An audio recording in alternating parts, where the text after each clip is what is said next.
Hey, Rockstars, have you ever asked yourself what would be 3 simple things that cost me basically nothing to improve my hiring process to build my A team? I'm here with Bill Riemann, and he's with Luxury Custom Homes, and we're going to be talking about what are 3 simple things that you can apply like real time while you're listening to the podcast that's going to dramatically help you with your hiring, retaining your A players, and really, about building a great team. I'll see you on the flip side. Until right now, this very moment, contractors have always been on their own, not as tradespeople, but being alone and knowing how to take their business to the next level. They call us working class, they call us blue collar. They say that we don't have the smarts to become the business owner that we're meant to be. That is such bullshit. You have the ability. You're more than any of that. The question really is, where do you get the insights that you need specific to contracting to systemize your business so you can get your profits to pay for your freedom? I'm Andrew Houston. I'm going to show you how to make more profits, how to get more control, how to get more freedom in the simplest, quickest way possible without any of that bullshit. Welcome to the No Bullshit Podcast for Contractors. Listen up, level up, and if you learn something, like the video, subscribe to the channel, change your business, change your life.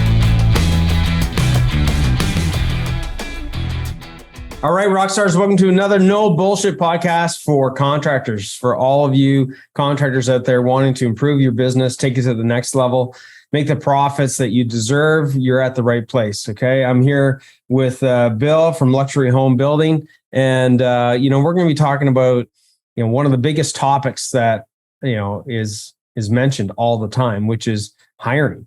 How's it going, Bill? Good, Andrew. Thanks for having me on, man. I really appreciate it. Good to talk to you again. Yeah, man, it's great. It's great to have you here. I mean, you guys, you guys are doing a lot of great things, in your space. Let's talk, first of all, about you. Like, tell us a little bit about your company, where you guys are located, what you do, and then we'll get into this hiring topic of how important it is to leverage social media, how it's important around good values, and we're going to talk about also, the importance of how do you keep people. So tell us a little bit about your company. So we are a family-owned, operated company. Been in business for a little while now. We specialize, like you said at the beginning, in luxury homes, mostly anywhere from 4,000 square feet and all the way up to our biggest one we got going right now is about 8,000 square feet. Right. All high-end, complete custom, turnkey. From start to finish, we're involved in the process. We do, on average, I want to say about closing wise, we're closing probably this year, we'll close about 16 million. And then following year, we'll probably do about 20. So, I mean, we have right now on the books, I think 23 homes on the books right now under that are either 15 are being built at this time, which is quite a bit. Yeah. And then another 1, 2, 3, 4, 5, 6 in the works. So we are busy, and it's been a lot of marketing, a lot of legwork, but we've kind of built that reputation of that kind of go-to quality high-end builder in our general area. Right. So yeah, very important topic, hiring, because we have to have the right people on our team to make all this happen. And especially now in the world we live in today, things are a little bit more difficult. So Absolutely. You got to have the right people in place for sure. So that's kind of just the gist of who we are. And I'm involved in real estate, but I've been grown up in the construction industry my whole entire life. Since I was a little kid, I worked in it. My dad's very blue collar. Got to work for what you want. Yep. So I've been in the trades my whole life. Love-hate thing. When I was younger, I would say when I was younger, I love it now. I used to hate it when I was younger, obviously growing up, having to work all the time, but I love it now. I love every bit of it from start to finish. So that's great, man. So, this topic of hiring, I mean, you take a look at your company. I mean, you guys have grown quite a bit over the last, 2 or 3 years type of thing. Mm-hmm. Having the ability to grow your team is super critical. So, what would you say is, again, we're going to focus on these 3 topics of social media, good core values, and how to keep people. If we look at social media, what were some of the pain points that you were having when you didn't have social media working for you?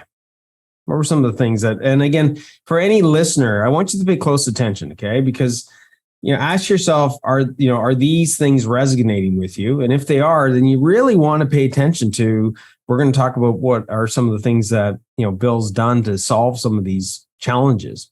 So take note, you can always rewind or pause and go back on this, but make sure you're present as you're listening to this podcast. So tell us a little bit about what were some of the pain points, some of the challenges, and not when you didn't have social media working. Yeah, I mean, it was a different world. Everybody's on it now too, and it's so much easier to communicate. But also, the main thing with social media now is it's so much easier for people to actually see what you do. Mm-hmm. That's the biggest factor of it. And back, when it wasn't really a thing, the only way people saw what you did is you had a model home if you were able to build one, or but they had to be there locally. Right. Or you had to advertise, but you'd advertise locally. And I mean, newspapers were kind of a dying breed. So it's just the exposure of having it is the best part about it. So not having that exposure like I do now, it was a lot more challenging back then to figure out how to promote yourself and tell your story and who you are and what your brand is and how your company builds houses and how you're different. Now it makes it a lot easier to be able to do so. Having access to, how many different social media platforms now that we could utilize. Yeah, exactly.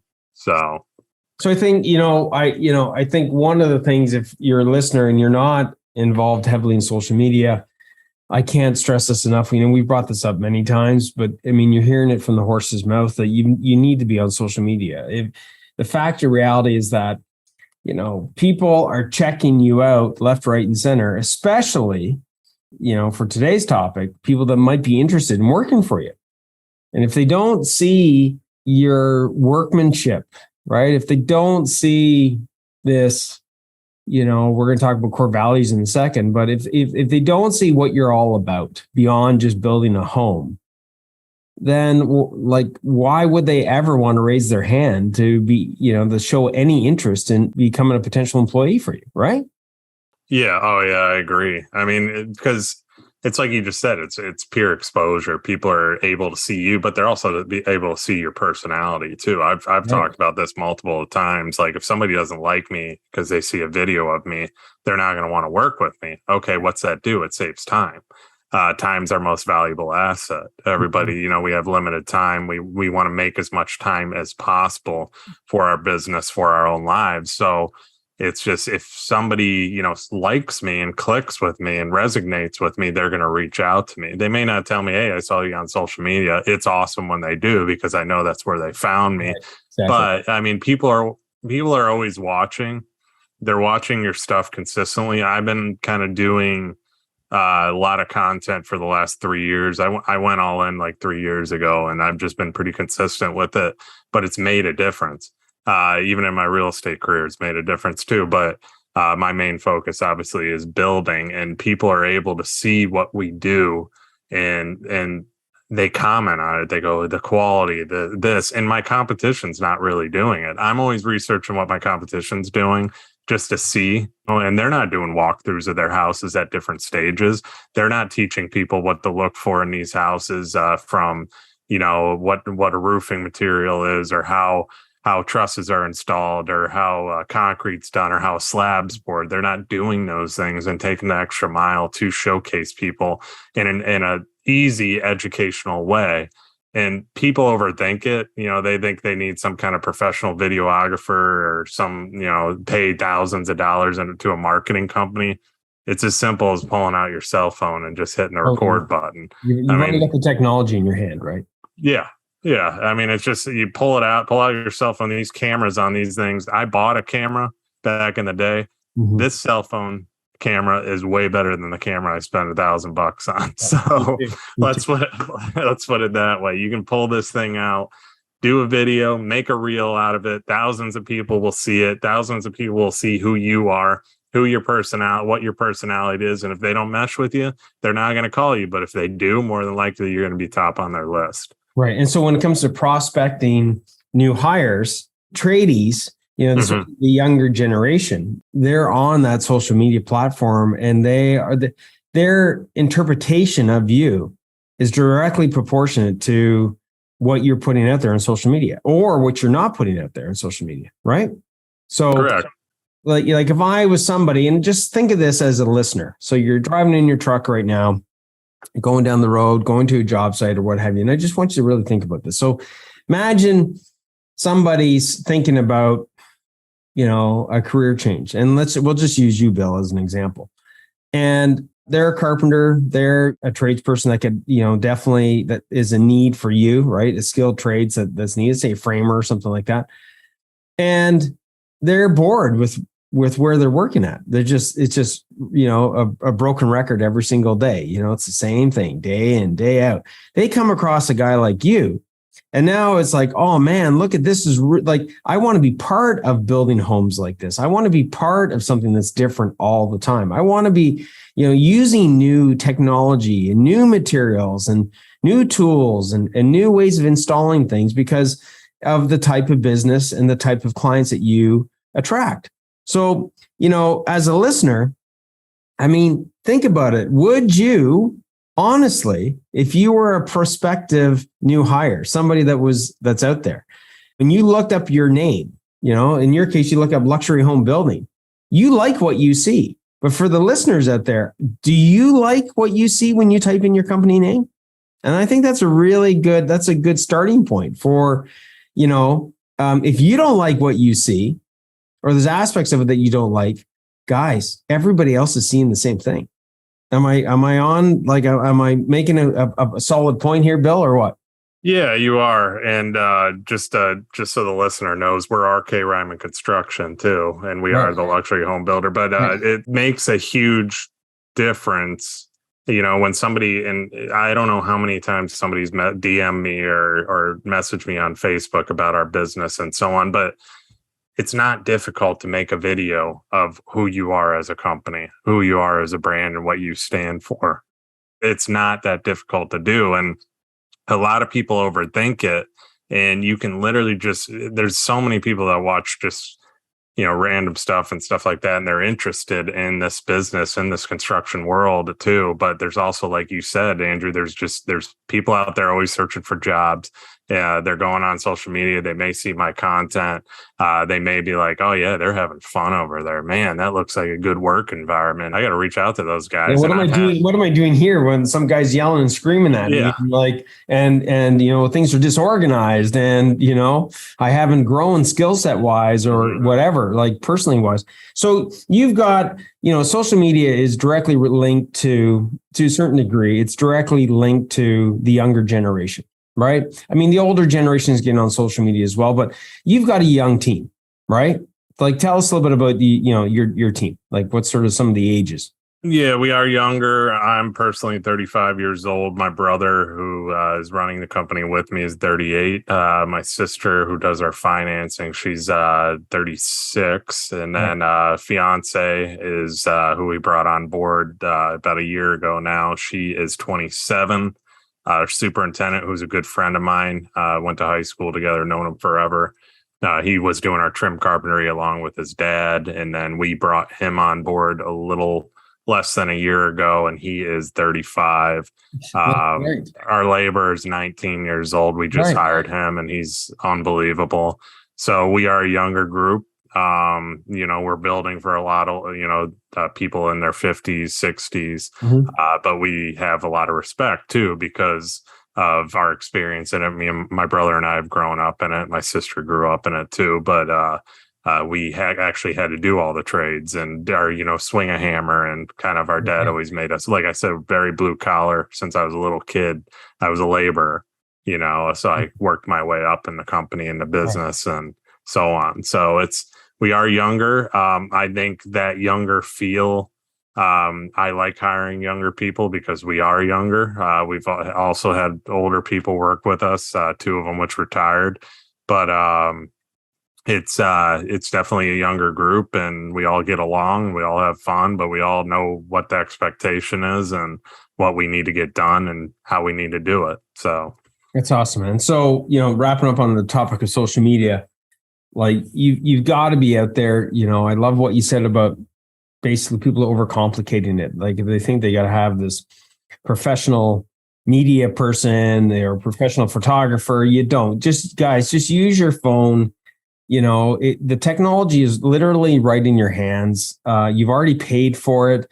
And, I think you've got to make something else that you said, that just to reemphasize, you've made it a habit, right? You've committed to social media, and, at whatever frequency that's at. I think to the listener, I think it's important that you commit. It doesn't mean you got to do the same amount of video posts that Bill does, but you got to start somewhere. Once a week. Start off with just once a week, and you're going to get better and better at it, and you're going to get more and more known out there, and you're going to resonate with more people as well. You're going to filter out some of the people that they wouldn't want to work for you, and you wouldn't want them working for you as well, right? So, any last words on social media? Yeah, it's like you just said, covering all those bases. I mean, it is so important. Don't overthink it, like we talked about. And also, I mean, if there's a lot of people that are like, I'm too old for social media, you're not. I mean, there's a lot of older people going on social media. Absolutely. Facebook's on average age now, I think, is like 35 and up. So yeah, it's completely converted. Younger people are going on TikTok now. They're going more on Instagram. So there's different demographics you can tackle too. LinkedIn, that's an older demographic. Absolutely. You don't see kids on LinkedIn. So there's all these YouTube too. There's more people more and more people watching YouTube. So there's really no excuse for it anymore. I'm embarrassed. If you're embarrassed to get in front of the camera, just do it. You'll get so used to it. It just becomes just a normal thing of it being there. I mean, I used to take 15 takes on a video that I was shooting. Now it's just one and done, and we move on. I launch it, and that's it.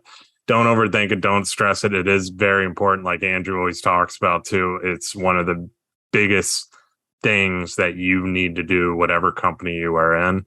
If you're not doing it, I'm sorry, but you're probably going to be left behind because somebody else is doing it. You got it right. And then with that question, I said, would you apply to your company with what you see?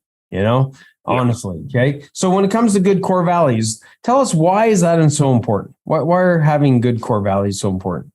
Core values are what makes a company. I mean, they're the actual established values that you want to see and hire and abide by within your company. If somebody's not abiding by a certain core value, then they don't need to be with your company. If they don't click with your company, they shouldn't work with your company. So having a set of core values that actually kind of sets those guidelines, sets those expectations of what you're looking for, who you're hiring. So if you're running like an Indeed ad, a lot of people use Indeed, your core values should be in that ad, and those people should relate to your core values. You should also put something in that ad that makes it known that they are reading those core values.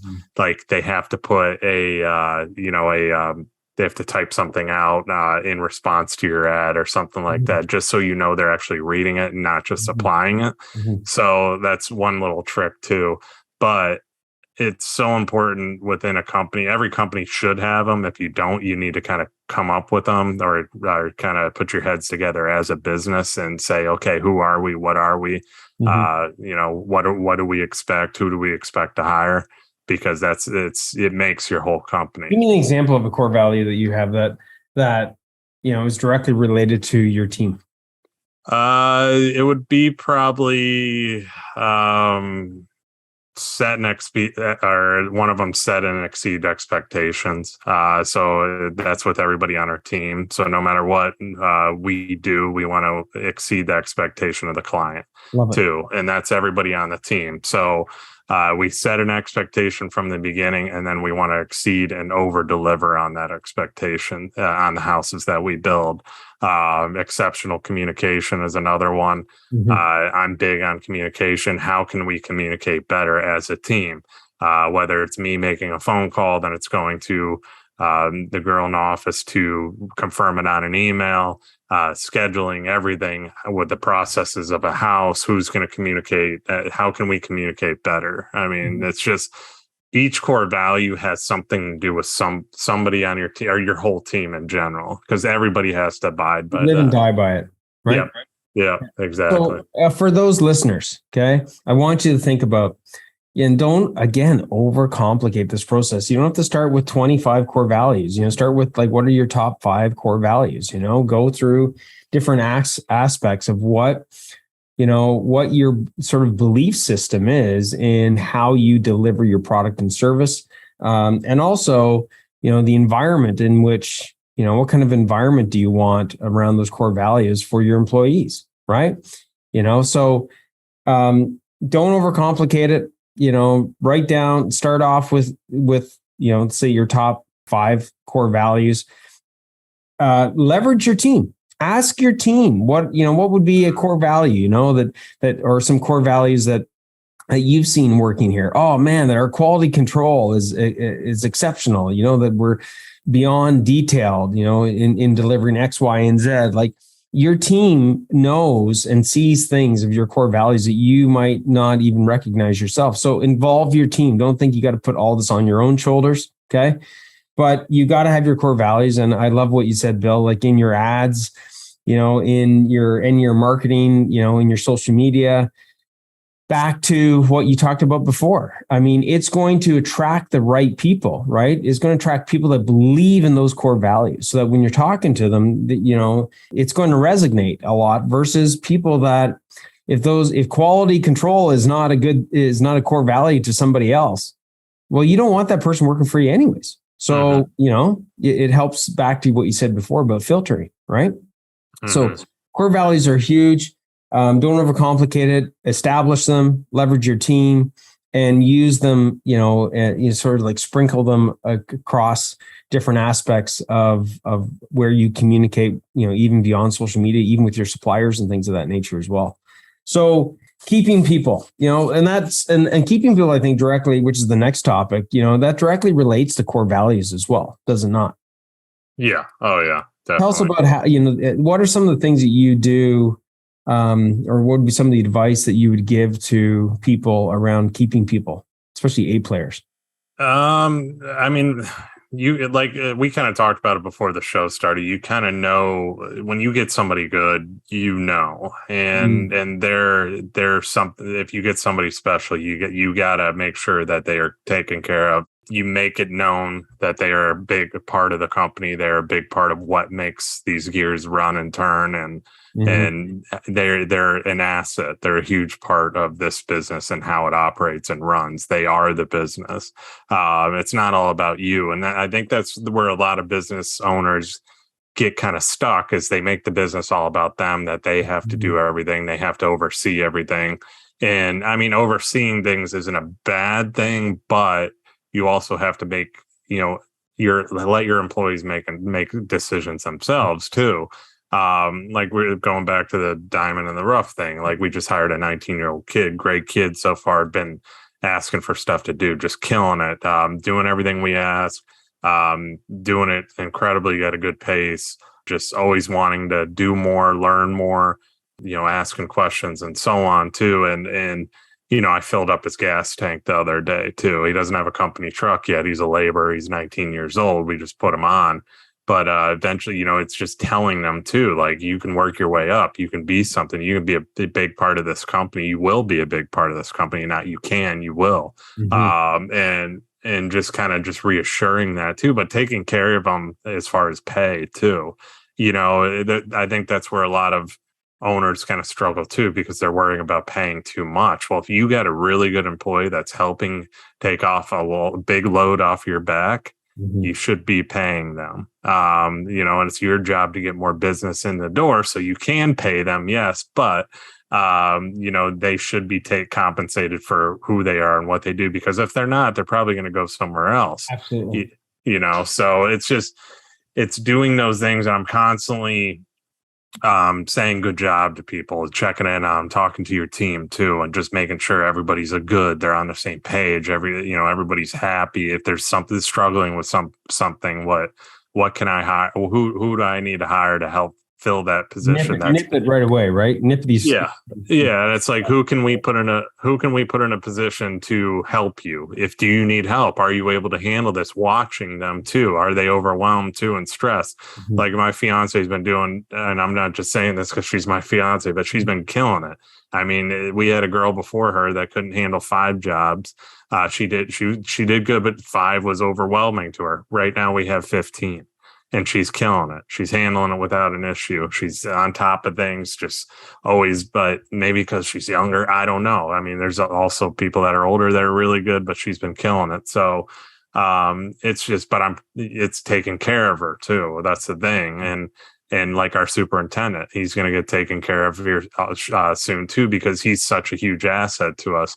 We had a ceiling detail that we need bondoed and sanded and repainted and patched. He can do all that for us. We don't have to get all the painter back there and pay the painter to do it, and it's just having that on your team deserves to pay that person, because he's a huge asset to keep things moving on a job, as well as finalize and finish and make the end product something special. That's the difference maker. So take care of your people.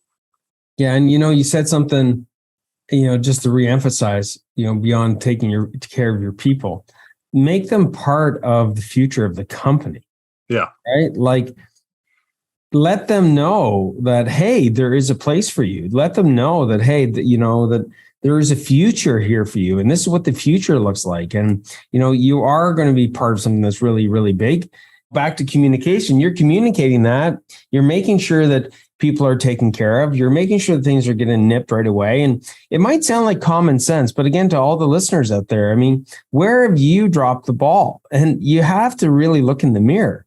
Where have you dropped the ball where you've let things fester?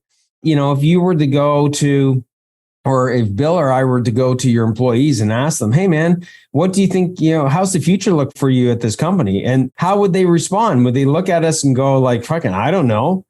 Or would they go, man, I'm so excited for where this company's going? Like, you gotta face the reality, right? And I think whether it's on the social media front, whether it's making sure that you got your defined good values and you live and you die by them and you promote them, whether it's taking care of, these diamonds in the rough or any of your team members for that matter, you've got to face the reality of where you're at with each one of these.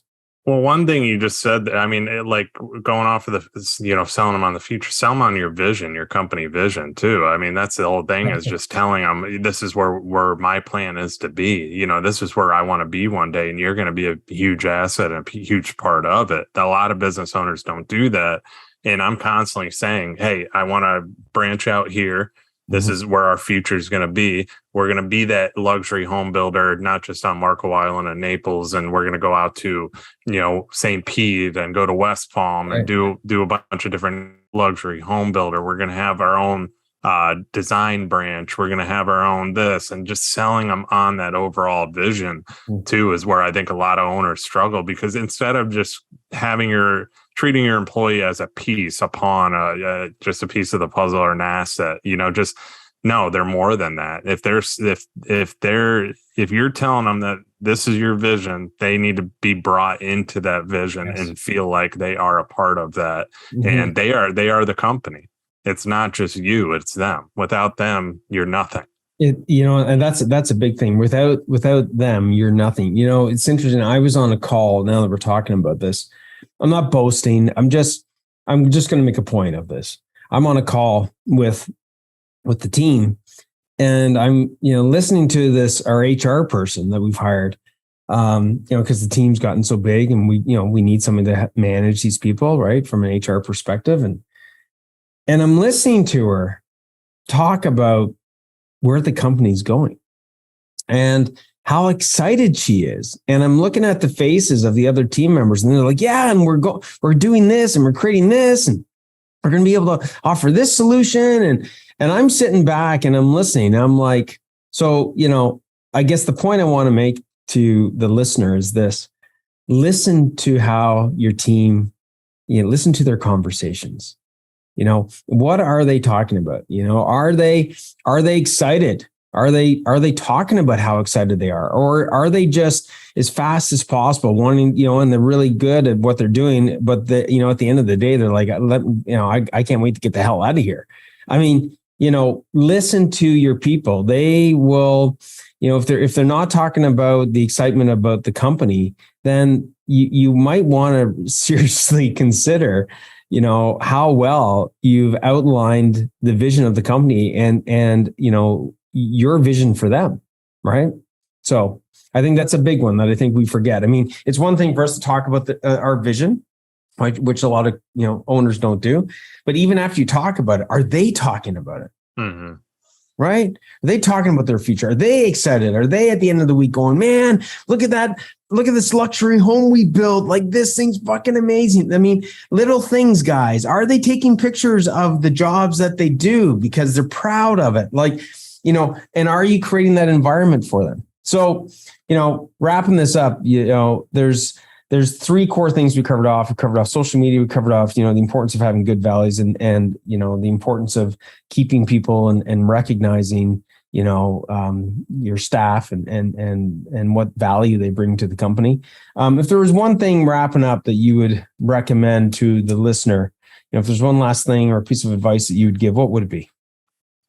The main thing, if you're as far as hiring, I'd probably just say, well, the social media thing, see, everything we've talked about is so big. It's a huge asset in it too. But if you're doing hiring through Indeed and writing an ad out there, to make the ad who you are. That's the thing. Make it reflect who you are.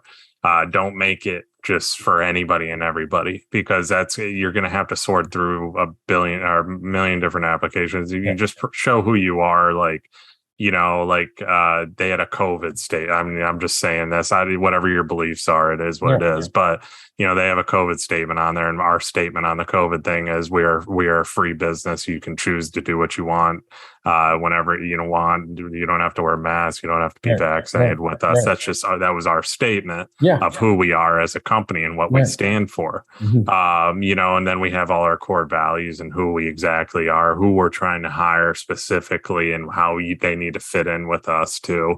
So it's just, when you are hiring, be you. Don't just try and make this broad ad so you get all these different people applying to it, or not really anybody applying to it. So, but through a lot of that too, people are going to see who you really are too on social media. They're going to see your brand, your business, how you operate, and how your expectations on that. And you can make a video out of that too. So I highly recommend doing that as well. But to keep employees, like we said, just be so employee driven, just train them, teach them, be there for them too. They're part of this growth. They're part of this thing you're building. And it's so important just to, be there for them and just be a part of, check in on them too. I mean, they're doing a good job, reward them. I think there's a lack in that too, by, like I said, even just filling up their truck. If they're not in a company truck, it's a simple thing, Bring the pizza or bring the team pizza on the front. Like, guys, don't overcomplicate it, right? Get in them, coffee cards or whatever. But the point of it is that you're recognizing them, right? And you're creating an environment that's recognizable, Agreed. So, my last little thing is, the great insights. Really appreciate what you shared today. My last little thing is, and I've repeated this before, is pick one of the three things, guys. Just pick one of the three things and do something with it. Start with a small step, whether that's doing one post this week, whether that's writing, what are your top 5 values and getting your team involved, whether that's, taking, the time this week, or next week to recognize, pick a couple of people and recognize them, right? So whatever that is, don't overcomplicate it. But these things have a major impact in building, keeping, retaining, attracting an A team. And there really is very minimal cost to all the things we covered off today, and anybody can do it.